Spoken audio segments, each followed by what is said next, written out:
Hi friends, welcome back to Rangu channel. So ಇವತ್ತು ಮಂಗಳವಾರ ಆಗಿರೋದ್ರಿಂದ ಬೆಳಗ್ಗೆನೇ ಎದ್ದು ಕಸ ಗುಡಿಸ್ಕೊತಾ ಇದ್ದೀನಿ. ಮುಂದೆಗಡೆ ನಮ್ಮದು ಪಾರ್ಕಿಂಗು ದೊಡ್ಡದಾಗಿರೋದ್ರಿಂದ ಸ್ವಲ್ಪ ಟೈಮ್ ತೊಗೊಳುತ್ತೆ. ಸೊ ಅದೆಲ್ಲ ಕಸ ಗುಡಿಸ್ಕೊಂಡು ಮುಂದೆ ಹೊಸ್ಲಿಗೆ ಮತ್ತು ಚಿಕ್ಕದಾಗಿ ಅಲ್ಲೇ ಹೊಸ್ಲು ಮುಂದೆ ರಂಗೋಲಿ ಹಾಕ್ಕೊತಾ ಇದ್ದೀನಿ ನೀಟಾಗಿ. ಸೊ ಇದು ನಾನೇ ಅಕ್ಕಿ ಹಿಟ್ಟಿಂದ ಮಾಡಿರೋ ಲಿಕ್ವಿಡಿಂದ ರಂಗೋಲಿ ಹಾಕ್ಕೊತಾ ಇದ್ದೀನಿ. ಅದು ಒಣಗಿದ ಮೇಲೆ ಬ್ರೈಟಾಗಿ ಕಾಣಿಸುತ್ತೆ. ಈ ರೀತಿ ಸ್ಟವ್ ಮೇಲೆ ಕೂಡ ರಂಗೋಲಿ ಹಾಕ್ಕೊತಾ ಇದ್ದೀನಿ. ಡೈಲಿ ರಂಗೋಲಿ ಹಾಕ್ಕೊತೀನಿ. ಅದಾದಮೇಲೆ ಇವತ್ತು ಒಂದು ಬ್ರೇಕ್ಫಾಸ್ಟ್ ರೆಡಿ ಮಾಡ್ಕೊತಾ ಇದ್ದೀನಿ. ಇವತ್ತು ಒಂದು ಹೆಲ್ದಿ ಸಲಾಡ್ ಮಾಡ್ಕೊಳ್ಳೋಣ ಅಂದ್ಬಿಟ್ಟು ರಾತ್ರಿನೇ ಹೆಸರು ಕಾಳನ್ನ ನೆನೆಸಿಟ್ಟಿದ್ದೆ.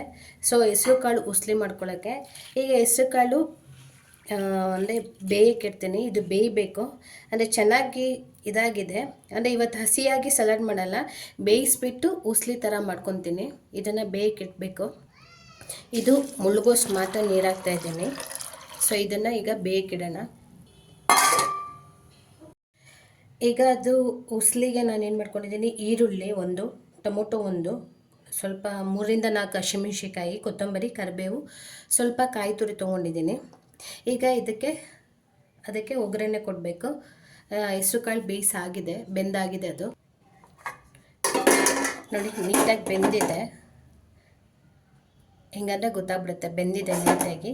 ಈಗ ಇದನ್ನು ನೀರಿದೆಯಲ್ಲ ಅದನ್ನು ಫಿಲ್ಟ್ರ್ ಮಾಡೋಣ. ನೋಡಿ ನೀರು ಫಿಲ್ಟ್ರ್ ಮಾಡ್ಕೊಂಡಿದ್ದೀನಿ. ಇದನ್ನು ಬಿಸಾಕಬೇಡಿ. ಇದಕ್ಕೆ ಸ್ವಲ್ಪ ಉಪ್ಪು, ಪೆಪ್ಪರು, ಕೊತ್ತಂಬರಿ ಸೊಪ್ಪು ಹಾಕ್ಕೊಂಬಿಟ್ರೆ ಒಂದು ಸೂಪ್ ಆಗುತ್ತೆ. ಹೆಸರು ಕಾಳು ಸೂಪು ತುಂಬ ಟೇಸ್ಟಿಯಾಗಿರುತ್ತೆ. ಬೇಕಾದ್ರೆ ಕುಡಿದು ನೋಡಿ, ಆಮೇಲೆ ನೀವೇ ಹೇಳ್ತೀರಾ. ಈಗ ಬಾಣಲಿ ಇಟ್ಕೊಂಡು ಸ್ವಲ್ಪ ಎಣ್ಣೆ ಹಾಕ್ಕೊತಾ ಇದ್ದೀನಿ ಬಾಣಲಿಗೆ. ಎಣ್ಣೆ ಕಾದ್ಮೇಲೆ ಸ್ವಲ್ಪ ಸಾಸಿವೆ ಹಾಕ್ಕೊತಾ ಇದ್ದೀನಿ.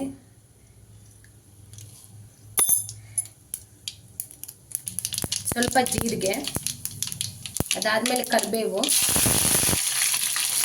3 ಹಸಿಮೆಣ್ಸಿನ್ಕಾಯಿ, 3-4 ಹಸಿಮೆಣ್ಸಿನ್ಕಾಯಿ ನೀಟಾಗಿ ಫ್ರೈ ಆದಮೇಲೆ ಒಂದು ಈರುಳ್ಳಿ ಹಾಕ್ಕೊತಾ ಇದ್ದೀನಿ. ಈರುಳ್ಳಿ ಫ್ರೈ ಆದಮೇಲೆ ಇಲ್ಲಿ ಒಂದು ಟೊಮೊಟೊ ಹಾಕಿ ಅದನ್ನು ನೀಟಾಗಿ ಮಿಕ್ಸ್ ಮಾಡ್ಕೊಬೇಕು. ಎಷ್ಟು ಬೇಕಷ್ಟು ಇಲ್ಲಿ ಉಪ್ಪನ್ನ ಸೇರಿಸ್ಕೊತಾ ಇದ್ದೀನಿ. ಅದಾದಮೇಲೆ ಟೊಮೊಟೊ ಸಾಫ್ಟ್ ಆಗಬೇಕು, ಅದು ಬೆಂದು. ಈಗ ಕಾಯಿ ಹಾಕ್ಕೊತಾ ಇದ್ದೀನಿ, ತೆಂಗಿನಕಾಯಿ. ಈಗ ಹೆಸರು ಕಾಳನ್ನ ಹಾಕ್ಕೊಂಡು ಮಿಕ್ಸ್ ಮಾಡ್ಕೊಬೇಕು ನೀಟಾಗಿ.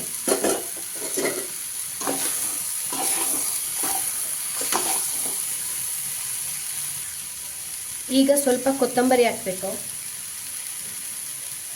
ಕೊತ್ತಂಬರಿ ಹಾಕಿ ಮಿಕ್ಸ್ ಮಾಡಿಬಿಟ್ರೆ ರೆಡಿ. ಈಗ ಹೆಸರು ಕಾಳು ಉಸ್ಲಿ ರೆಡಿಯಾಗಿದೆ. ಈಗ ನಾನು ಹೆಸರು ಕಾಳ್ದು ಕಟ್ಟನ್ನ ಅಂದರೆ ಫಿಲ್ಟ್ರ್ ಮಾಡಿ ಇಟ್ಕೊಂಡಿದ್ದಲ್ಲ ನೀರು, ಅದಕ್ಕೆ ಸ್ವಲ್ಪ ಕೊತ್ತಂಬರಿ ಹಾಕಿದ್ದೀನಿ, ಸ್ವಲ್ಪ ಉಪ್ಪು ಹಾಕ್ಕೊತಾ ಇದ್ದೀನಿ. ಅದಾದಮೇಲೆ ಸ್ವಲ್ಪ ಪೆಪ್ಪರು. ಸೊ ಇಷ್ಟು ಹಾಕ್ಕೊಂಡ್ಬಿಟ್ರೆ ಸೂಪ್ ರೆಡಿ ಆಗುತ್ತೆ, ಚೆನ್ನಾಗಿರುತ್ತೆ ಸೂಪು. ಒಂದ್ಸರಿ ನೀಟಾಗಿ ಮಿಕ್ಸ್ ಕೊಡಬೇಕು. ತುಂಬಾ ಚೆನ್ನಾಗಿರುತ್ತೆ. ಕಮ್ಮಿ ನೀರು ಹಾಕ್ಕೊಳ್ಳಿ, ಜಾಸ್ತಿ ನೀರು ಹಾಕ್ಕೊಬೇಡಿ. ಅಂದರೆ ಬೇಯಿಸುವಾಗ ಕಮ್ಮಿ ನೀರು ಹಾಕ್ಕೊಂಡು ಅದನ್ನು ಕುಡಿದು ನೋಡಿ, ಆ ಟೇಸ್ಟೇ ಸೂಪರಾಗಿರುತ್ತೆ, ತುಂಬಾ ಚೆನ್ನಾಗಿರುತ್ತೆ. ಸೊ ಇದು ರೆಡಿಯಾಗಿದೆ. ಈಗ ಉಸ್ಲಿನೂ ರೆಡಿಯಾಗಿದೆ. ಸೊ ಈಗ ಹೆಲ್ದಿ ಬ್ರೇಕ್ಫಾಸ್ಟ್ ರೆಡಿ ಆಯಿತು. ಈಗ ನೀವು ವೆಯ್ಟ್ ಲಾಸ್ ಮಾಡ್ತಾಯಿದ್ದೀರಾ ಅಥವಾ ಒಬ್ಬರೇ ಇದ್ದೀರಾ, ತಿಂಡಿ ಮಾಡ್ಕೊಬೇಕು ಅಂದಾಗ ಈ ರೀತಿ ಮಾಡ್ಕೊಂಬಿಟ್ರೆ ಬೆಳಗ್ಗೆಗೆ ಸಾಕು. ನೋಡಿ, ಹೆಲ್ದಿಯಾಗಿರೋ ಬ್ರೇಕ್ಫಾಸ್ಟು, ಹೆಲ್ದಿಯಾಗಿರೋ ಸೂಪ್ ಎರಡೂ ರೆಡಿಯಾಗಿದೆ. ಹೊಟ್ಟೆ ತುಂಬ ತಿನ್ನಿ, ಯಾವುದೇ ಕಾರಣಕ್ಕೂ ಇದು ವೆಯ್ಟ್ ಗೇನ್ ಅಂತೂ ಮಾಡಲ್ಲ. ನೀವು ಎಷ್ಟು ಬೇಕಾದರೂ ತಿನ್ಬೋದು, ಹೊಟ್ಟೆ ತುಂಬ ತಿನ್ಬೋದು. ಬ್ರೇಕ್ಫಾಸ್ಟ್ಗೆ ಸಿಂಪಲ್ ಆಗಿರೋ ರೆಸಿಪಿ ತುಂಬಾ ಚೆನ್ನಾಗಿರುತ್ತೆ. ಮಸ್ಟಾಗಿ ಅಂದರೆ ಖಂಡಿತವಾಗಿಯೂ ನೀವು ಒಂದ್ಸರಿ ಮಾಡ್ಕೊಂಡು ತಿನ್ನಿ, ಗೊತ್ತಾಗುತ್ತೆ. ಉಸ್ಲಿ ತುಂಬಾ ಚೆನ್ನಾಗಿರುತ್ತೆ. ಟ್ರೈ ಮಾಡಿ ನೋಡಿ. ಟ್ರೈ ಮಾಡಿದ್ರೆ ಮಾತ್ರ ಎಲ್ಲ ವಿಷಯ ಗೊತ್ತಾಗೋದು ಅಂತ ಹೇಳ್ತೀನಿ. ಸೊ ಬ್ರೇಕ್ಫಾಸ್ಟೆಲ್ಲ ತೊಗೊತಾ ಇದ್ದೀನಿ. ಬ್ರೇಕ್ಫಾಸ್ಟು ಈ ರೀತಿ ಹೆಲ್ದಿಯಾಗಿ ಮಾಡ್ಕೊಂಡಿದ್ದೆ. ಬೆಳಗ್ಗೆ ತಿಂಡಿ ಆಯಿತು. ತಿಂಡಿ ಆದಮೇಲೆ ಬ್ರೇಕ್ಫಾಸ್ಟ್ ಆದಮೇಲೆ ಗ್ರೀನ್ ಟೀ ತೊಗೊತಾ ಇದ್ದೀನಿ. ಸೊ ಮಾರ್ನಿಂಗ್ ಗ್ರೀನ್ ಟೀ ಇದು. ಈ ಕೋಳಿ ಯಾವಾಗಲೂ ಅದ್ರ ಮರಿ ಕರ್ಕೊಂಡು ಇಲ್ಲಿಗೆ ಬರುತ್ತೆ. ಬಂದ್ಬಿಟ್ಟು ಈ ಪ್ಲ್ಯಾಂಟ್ ಇದೆಯಲ್ಲ ಅದನ್ನೆಲ್ಲ ಕುಕ್ಕಿ ಈ ರೀತಿ ಕೆಳಗಡೆ ಇದು ಮಾಡುತ್ತೆ. ಅಲ್ಲೋಡಿ, ಆ ರೀತಿ ತಿನ್ನುತ್ತೆ ನೋಡಿ. ಅದು ಊಟ ಮಾಡಿಕೊಂಡು ಅದ್ರ ಮಕ್ಳಿಗೂ ಊಟ ಮಾಡಿಸ್ತಾ ಇದೆ. ನಾನು ಈ ಪ್ಲ್ಯಾಂಟೆಲ್ಲ ಹೇಗೆ ಹಿಂಗೆಲ್ಲ ಬೀಳ್ತಾ ಇದೆಯಲ್ಲ, ಅದೇ ಒಣಗಿದ್ರೆ ಮಾತ್ರ ಬೀಳುತ್ತಲ್ಲ, ಯಾಕೆ ಹಿಂಗೆ ಬೀಳ್ತಾ ಇದೆ ಅಂತ. ಸೊ ಇವತ್ತು ಗೊತ್ತಾಯಿತು. ಬಂದ್ಬಿಟ್ಟು ಈ ಕೋಳಿ ಏನು ಮಾಡುತ್ತೆ, ತೆಗೆದು ಕುಕ್ಕಿ ಕುಕ್ಕಿ ಕುಕ್ಕಿ ಕೆಳಗಡೆ ಬೀಳಿಸುತ್ತೆ. ಇದು ಅದು ಏನು ಊಟ ಸಿಗ್ತಾಯಿದೆ ಅದಕ್ಕೆ ಅಂತ ಗೊತ್ತಾಗ್ತಾ ಇಲ್ಲ ಅಷ್ಟೇ. ಸೊ ನನ್ನ ಫ್ರೆಂಡು ನುಗ್ಗೆ ಸೊಪ್ಪು ಕೊಟ್ಟು ಕಳಿಸಿದ್ನಲ್ಲ, ಅದನ್ನ ಬಿಡಿಸ್ಕೊತಾ ಇದ್ದೀನಿ. ಈ ರೀತಿ ಯೆಲ್ಲೋ ಕಲರ್ಸ್ ಎಲೆ ಎಲ್ಲ ಇತ್ತು. ಸೊ ಅದನ್ನೆಲ್ಲ ತೆಗೆದು ಹಾಕ್ಕೊತಾ ಇದ್ದೀನಿ. ಸಾಂಬಾರು ಮಾಡೋಣ ಇದರಲ್ಲೇ ಅಂದ್ಬಿಟ್ಟು ಸೊಪ್ಪು ಬಿಡಿಸ್ಕೊತಾ ಇದ್ದೀನಿ. ಈಗ ತೊಳೆದಿರೋ ಬೇಳೆ ಹಾಕ್ಕೊತಾ ಇದ್ದೀನಿ ಸಾಂಬಾರು ಮಾಡೋಕ್ಕೆ.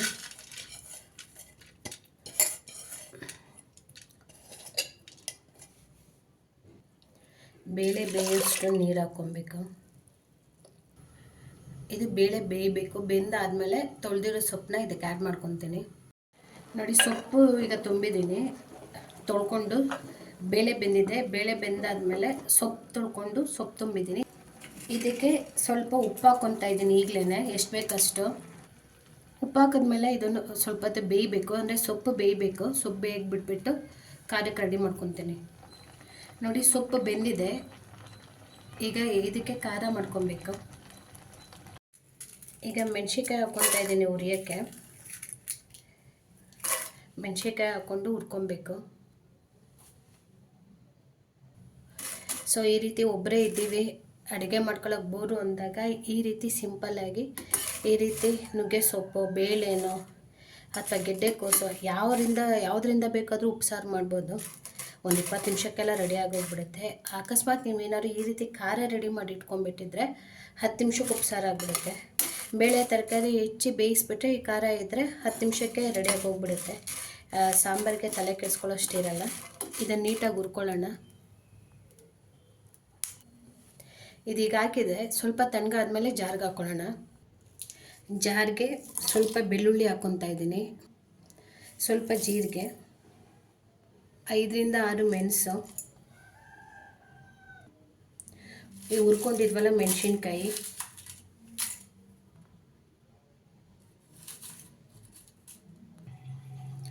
ಸ್ವಲ್ಪ ಕೊತ್ತಂಬರಿ ಹಾಕ್ಕೊತಾ ಇದ್ದೀನಿ. ಈಗ ನಾವು ಬೇಯಿಸಿಟ್ಕೊಂಡಿದ್ವಲ್ಲ ಬೇಳೆ ಮತ್ತು ಸೊಪ್ಪು, ಅದನ್ನು ಸ್ವಲ್ಪ ಹಾಕ್ಕೊಂಡು, ಇದು ಸ್ವಲ್ಪ ಇನ್ನೂ ಬಿಸಿ ಇದೆ, ತಣ್ಣಗಾಗಲಿ. ಸ್ವಲ್ಪ ಕಾಯಿ ಹಾಕ್ಕೊತೀನಿ ಅಷ್ಟರಲ್ಲಿ. ನೋಡಿ, ಇಷ್ಟು ಕಾಯಿ ಹಾಕ್ಕೊತಾ ಇದ್ದೀನಿ. ನಾನು ಉಪ್ಸಾರಿಗೆ ಕಾಯಿ ಹಾಕ್ಕೊತೀನಿ. ಕೆಲವ್ರು ಹಾಕಲ್ಲ ಉಪ್ಸಾರಿಗೆ, ನಾನು ಕಾಯಿ ಹಾಕ್ಕೊತೀನಿ. ಸ್ವಲ್ಪ ಹುಣಸೆಹಣ್ಣು. ಈಗ ಇದನ್ನು ಗ್ರೈಂಡ್ ಮಾಡ್ಕೊಂಡು ಬರೋಣ. ಮೇಯ್ನೇ ಬಿಟ್ಬಿಟ್ಟಿದೆ ಉಪ್ಪು. ಇದಕ್ಕೆ ಉಪ್ಪು ಹಾಕ್ಕೊಬೇಕು. ಏನೇ ಮಾಡಿದ್ರೂ ಉಪ್ಪು ಹಾಕ್ದೇ ಇದ್ದರೆ ಅದಕ್ಕೆ ಬೆಲೆನೇ ಇರಲ್ಲ. ಅಡುಗೆಗೆ ಉಪ್ಪಿಗೆ ಬೆಲೆ ಇದೆ. ಸೊ ಉಪ್ಪು ಸ್ವಲ್ಪ. ಈಗ ಗ್ರೈಂಡ್ ಮಾಡ್ಕೊಂಡು ಬರೋಣ. ಸೊ ಖಾರ ರುಬ್ಕೊಂಡ್ಬಂದಿದ್ದೀನಿ. ಇದನ್ನು ಒಂದು ಬಟ್ಲಿಗೆ ಶಿಫ್ಟ್ ಮಾಡ್ಕೊತೀನಿ, ಅಂದರೆ ಒಂದು ಬಟ್ಲಿಗೆ ಇದನ್ನು ಹಾಕ್ಕೊತೀನಿ. ಬಟ್ಲಿಗೆ ಹಾಕ್ಕೊಂಡೆ. ಇದೇನಿದೆ ಇದಕ್ಕೆ ಸ್ವಲ್ಪ ನೀರು ಹಾಕ್ಬಿಟ್ಟು ಆ ಸಾಂಬಾರು ಇದೆಯಲ್ಲ, ಅಂದರೆ ಈಗ ಸೊಪ್ಪು ಬೇಯಿಸಿದ್ನಲ್ಲ ಅದಕ್ಕೆ ಹಾಕ್ಕೊಳ್ಳೋಣ. ನೋಡಿ, ಈ ರೀತಿ ಖಾರ ತೊಳೆದಿದ್ದ ನೀರನ್ನ ಇದಕ್ಕೆ ಹಾಕ್ಬಿಟ್ಟು ಇದನ್ನು ಒಂದು ಕುದಿ ಕುದಿಸ್ಕೊಳ್ಳೋಣ. ಮತ್ತು ಖಾರ ನೀರು ಹಾಕಿದ್ವಲ್ಲ ಈ ರೀತಿ ಮಿಕ್ಸ್ ಮಾಡಿ ಇದು ಒಂದು ಕುದಿ ಬಂದರೆ ಈಗ ಉಪ್ಸಾರು ರೆಡಿಯಾಗಿ ಹೋಗ್ಬಿಡುತ್ತೆ. ಇವತ್ತು ನಾನು ಈ ಸೊಪ್ಪನ್ನು ಸಪ್ರೇಟ್ ಮಾಡಿ ಇದಕ್ಕೇನು ಸೊಪ್ಪಿಗೆ ಒಗ್ಗರಣೆ ಹಾಕ್ಕೊಳ್ಳಲ್ಲ, ಇದೇ ರೀತಿ ಬಿಡ್ತೀನಿ. ಯಾಕಂದರೆ ಎಲ್ಲ ಟೈಮು ಒಂದೇ ಥರ ಮನಸ್ಸಿರಲ್ಲ. ಇವತ್ತು ನನಗೆ ಈ ರೀತಿ ಸೊಪ್ಪನ್ನು ಬೇರೆ ಮಾಡಿ ಒಗ್ಗರಣೆ ಹಾಕ್ಕೊಂಡು ತಿನ್ನಬೇಕು ಅಂತ ಅನ್ನಿಸ್ತಾ ಇಲ್ಲ ಸೊಪ್ಪಿಗೆ. ಇದೇ ರೀತಿ ಸಾಂಬಾರು ಜೊತೆನೇ ತಿನ್ನೋಣ ಅಂತ ಅಂದ್ಕೊಳ್ತಾ ಇದ್ದೀನಿ. ಈ ರೀತಿಯೂ ಮಾಡ್ಕೊತೀವಿ, ಆ ರೀತಿಯೂ ಮಾಡ್ಕೊತೀವಿ. ಸೊ ಈ ರೀತಿ ಇವತ್ತು ನಾನು ಈ ರೀತಿ ಮಾಡ್ಕೊತಾ ಇದ್ದೀನಿ. ಅಂದರೆ ಸಾಂಬಾರಲ್ಲೇ ಸೊಪ್ಪನ್ನ ಬಿಟ್ಬಿಟ್ಟಿದ್ದೀನಿ, ಆ ಉಪ್ಸಾರಲ್ಲೇ ಸೊಪ್ಪು ಬಿಟ್ಟಿದ್ದೀನಿ. ಅದನ್ನು ತಿನ್ನುವಾಗ ಎತ್ತಿ ಹಾಕ್ಕೊಳ್ಳೋದು, ಅದು ಕೂಡ ಟೇಸ್ಟು ಸೂಪರಾಗಿರುತ್ತೆ. ನೋಡಿ, ಈಗ ಸಾಂಬಾರು ಕುದೀತಾ ಇದೆ. ಈಗ ಸಾಂಬಾರು ರೆಡಿಯಾಗಿದೆ. ಇಷ್ಟೇ ಸಾಂಬಾರು, ತುಂಬಾ ಈಸಿ. ನೀವು ಒಬ್ಬರಿದ್ದೀರಾ, 10 ಜನ ಇದ್ದೀರಾ, ಅದು ಲೆಕ್ಕಕ್ಕೆ ಬರಲ್ಲ. ಈ ರೀತಿ ಸಾಂಬಾರು ಟಕ್ ಅಂತ ಆಗಿಬಿಡುತ್ತೆ. ಈ ರೀತಿ ಸಾಂಬಾರು ಮಾಡ್ಕೊಳ್ಳಿ, ಆರಾಮಾಗಿರಿ. ಒಬ್ಬರೇ ಇದ್ರಂತೂ ಈ ರೀತಿ ಖಾರ ಇದ್ಬಿಟ್ರೆ, ಒಬ್ಬರೇ ಇದ್ದಾಗ ಖಾರ ಇದ್ಬಿಟ್ರಂತೂ ಇನ್ನೂ ಬೇಗನೆ ಆಗೋಗುತ್ತೆ ಸಾಂಬಾರು. ಸೊ ಇದು ಸಾಂಬಾರು ರೆಡಿಯಾಗಿದೆ. ಸಾಯಂಕಾಲ ಆಯಿತು. ಸಾಯಂಕಾಲ ಆದಮೇಲೆ ಇವತ್ತು ಮಂಗಳವಾರ ಆಗಿರೋದ್ರಿಂದ ಪೂಜೆ ಮಾಡ್ಕೊತಾ ಇದ್ದೀನಿ. ಡೈಲಿ ಪೂಜೆ ಮಾಡ್ತೀನಿ. ಡೈಲಿ ಬೆಳಿಗ್ಗೆ ಮಾಡಿರ್ತೀನಿ, ಇಲ್ಲಾಂದರೆ ಸಾಯಂಕಾಲ ಮಾಡ್ತೀನಿ, ಇಲ್ಲ 2 ಟೈಮು ಮಾಡಿರ್ತೀನಿ. ಒಂದೊಂದು ಟೈಮ್ ಅವ್ರು ಬೆಳಿಗ್ಗೆ ಮಾಡಿದರೆ ನಾನು ಸಾಯಂಕಾಲ ಮಾಡ್ತೀನಿ, ನಾನು ಬೆಳಿಗ್ಗೆ ಮಾಡಿದರೆ ಅವ್ರು ಸಾಯಂಕಾಲ ಮಾಡ್ತಾರೆ, ಈ ರೀತಿ ಆಗುತ್ತೆ. ಒಟ್ಟಲ್ಲಿ ಮಂಗಳವಾರ ಪೂಜೆ ಮಾಡ್ಕೊತಾ ಇದ್ದೀನಿ. 5:15 5:45 ಟೈಮ್ ಇದು ಪೂಜೆ ಮಾಡ್ಕೊತಾ ಇದ್ದೀನಿ. ಪೂಜೆ ಎಲ್ಲ ನೀಟಾಗಿ ಆಯಿತು. ಅದಾದಮೇಲೆ ನೈಟಿಗೆ ಅಡುಗೆ ಮಾಡ್ಕೊತಾ ಇದ್ದೀನಿ. ಮಧ್ಯಾಹ್ನನೇ ಸಾಂಬಾರಾಗಿತ್ತು, ಅದಕ್ಕೆ ಒಂದು ಮುದ್ದೆ ಮಾಡ್ಕೊತಾ ಇದ್ದೀನಿ. ಈಗ ಮುದ್ದೆಗೆ ಇಟ್ಕೊತಾ ಇದ್ದೀನಿ.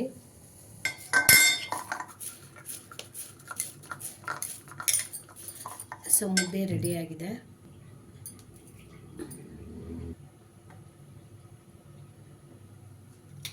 ಸ್ವಲ್ಪ ಖಾರ ಹಾಕ್ಕೊತಾ ಇದ್ದೀನಿ.